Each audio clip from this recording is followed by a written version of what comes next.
या breaking news आप देख सकते हैं। इस वक्त हमारी उपस्थिति नक्की डैम, नागी डैम जिनको कहा जाता है, नागी डैम के सामने है दुर्गा स्थान, जो कि 23-24 साल से इन दुर्गा माता के ऊपर छत नहीं था। लेकिन आज स्थानीय विधायक दामोदर रावत ने यहाँ पे भवन दिया और साथ ही उन्होंने कहा कि हर संभव मदद झाझा के लिए हमेशा हम खड़े रहते हैं। और उन्होंने बताया कि जो झाझा में बरमसिया पुल है बहुत जल्द बन के तैयार होगा। और साथ में कहा झाझा में पुलिस अनुमंडल का दर्जा हमने दिलवाया है और साथ ही बहुत जल्द झाझा को अनुमंडल का भी दर्जा मिलेगा। आप देखते रहे हमारे साथ झाझा ब्रेकिंग न्यूज़ से डिस्की गुप्ता की ग्राउंड रिपोर्ट।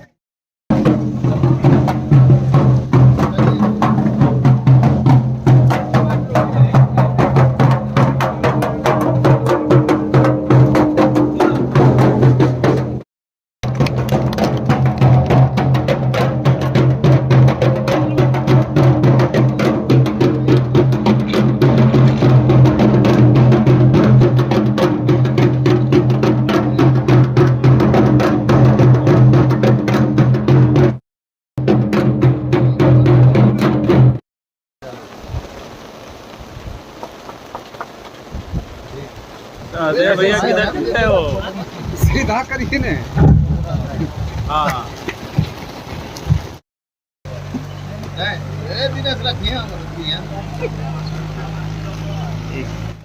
हम लोग को खराब होगा तब तुम लोग दिन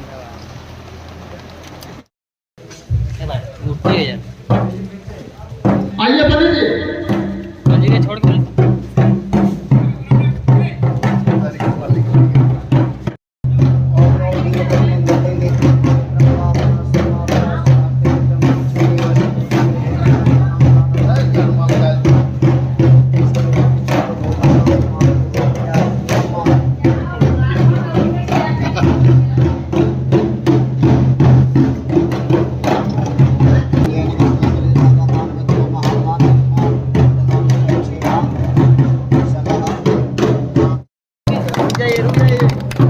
चलिए ठीक है।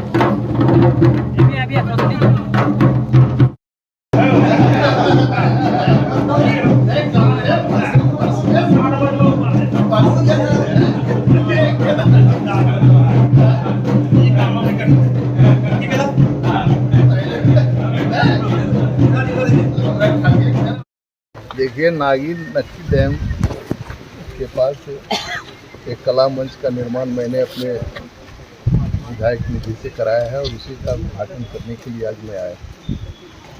यहाँ बरसों से दुर्गा पूजा का आयोजन होता है और दुर्गा पूजा के अवसर पर यहाँ अनेक सांस्कृतिक कार्यक्रम आयोजित करते हैं, अनेक सांस्कृतिक कार्यक्रम आयोजित होते हैं। उसके लिए जगह नहीं था, इसलिए हमने अपने विधायक निधि से कला मंच का निर्माण कराया है। और जैसा कि यहाँ के लोगों ने कहा कि लगभग 23 वर्षों के बाद, 24 वर्षों के बाद यहाँ इस तरह का भवन का निर्माण हुआ है।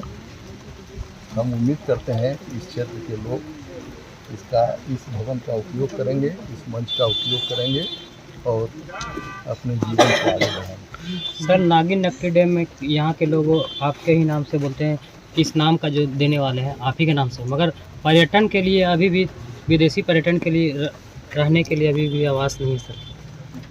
नागी नक्की जो पक्षी अभयारण्य है, आपको पता होना चाहिए कि 12 एकड़ जमीन यहाँ चिन्हित किया गया है ईश्वर, और उसमें पक्षी संग्रहालय का निर्माण होगा। देश विदेश में जितने पक्षी होते हैं उन सारे पक्षियों का आचरण, नेचर, उन सारी चीज़ों का अध्ययन का केंद्र यहाँ बनने जा रहा है। और वह जो ज़मीन का जो ट्रांसफ़र होना है उसके लिए यहाँ से प्रस्ताव गया हुआ है, कमिश्नर के यहाँ से भी प्रस्ताव चला गया है। मैंने 3 दिन पूर्व राजस्व एवं भूमि सुधार विभाग में इस बात की जानकारी ली है। फॉरेस्ट विभाग की सहमति के बाद हम समझते हैं बिहार कैबिनेट में इस ज़मीन को फॉरेस्ट विभाग को ट्रांसफ़र करेगी और उसके बाद आगे के दिनों में संग्रहालय का निर्माण प्रारंभ हो गया। हम लोग चाहते हैं कि यहाँ पर्यटकों के लिए पर्यटन केंद्र बने। अगर हम अनेक लोगों से कहा है, वो जो नागी से सटा हुआ है, जो बाउंड्री से सटा हुआ है, जो अगर मिल जाए तो वहाँ उस तरह का तैयारी हम लोग कर सकते हैं। हम लोगों ने प्रयास किया है। हम लोग पूछ रहे हैं यहाँ लोकल स्तर के लोगों से कि वह ज़मीन किनकी है। अगर सही कागजात है उनके पास तो कागज़ दिखा दें, अन्यथा हम लोग कोशिश करेंगे कि उनके भविष्य में इस ज़मीन को सरकार अपने अधीन करे। सर झाझा की जनता का मांग है बरमसिया पुल, कई सामाजिक कार्यकर्ता भी जन आंदोलन की चेतावनी दे दी। सुनो यार, विपक्ष के लोग का काम है मांग करना, और हम लोगों सरकार में है तो हम लोग उसको पूरा करने का कोशिश कर रहे हैं। आप लोगों को पता होना चाहिए कि हमने इस संदर्भ में आरसीडी विभाग के माननीय मंत्री से मिलकर इस बात की जानकारी दी है, और काम बढ़ रहा है। चाहते हैं कि एक दिन में पुल बन जाए, एक दिन में पुल बनने का नहीं, उसका काम शुरू हो गया है। पुल के लिए जो फिजिबिलिटी रिपोर्ट है उसकी मांग की गई है। फिजिबिलिटी रिपोर्ट विभाग में जाएगा, उसके बाद फिर हम लोग उसका एस्टिमेट बनाएंगे और फिर स्वीकृति होगी, शुरू करेंगे। सर पुलिस अनुमंडल मिल चुका है सर, झाझा का अनुमंडल का दर्जा कब तक मिलेगा सर? देखो यार, इस संदर्भ में मैंने बहुत बार झाझा के लोगों से कहा है कि पुलिस अनुमंडल तो हम लोगों ने बना दिया। न सिर्फ पुलिस अनुमंडल बल्कि अनुमंडल स्तर के जो काम हो सकते हैं हमने किया है। आपको पता होना चाहिए धोबिया खुरापस ग्रिड स्टेशन बना, जो सिर्फ सब डिवीज़न में ही उसका निर्माण होता है। उसके अलावे झाझा को नगर परिषद हमने बनाया। उसके अलावा आरसीडी का आरडब्ल्यूडी का यहाँ एक डिवीज़न खोलवाया, और अनेक कामों को हम लोगों ने किया है। और हम लोग प्रयासरत रहते हैं झाझा कैसे आगे बढ़े, और निकट भविष्य में अगर सरकार अनुमंडल बनाने का काम शुरू करती है तो निश्चित रूप से हम लोग प्रयास करके झाझा को इसको बनाने। सर एक आखिरी सवाल है सर, झाझा में कई प्राइवेट हॉस्पिटल है सर, उनका लाइसेंस नहीं है सर।